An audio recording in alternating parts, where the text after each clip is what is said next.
57 লক্ষ মামলা আছে, বেশিরভাগই কিন্তু ভূমি নিয়ে মামলা। এখন এই যে অপচয়, রাষ্ট্রীয় অপচয়, সব দিকেই কিন্তু রাষ্ট্রীয় অপচয়।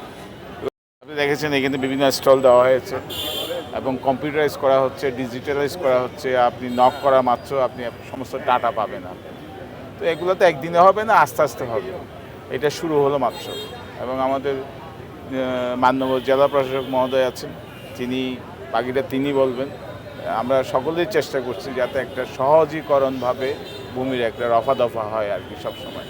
কারণ 57 লক্ষ মামলা আছে, বেশিরভাগই কিন্তু ভূমি নিয়ে মামলা। এখন এই যে অপচয়, রাষ্ট্রীয় অপচয়, সব দিকেই কিন্তু রাষ্ট্রীয় অপচয়।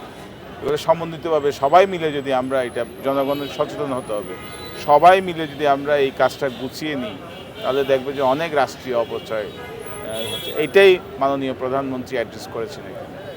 ওনার একান্ত ইচ্ছা যে এক ক্লিকে, এক টিপে যাতে আপনি ভূমির সেবা পান, এটাই।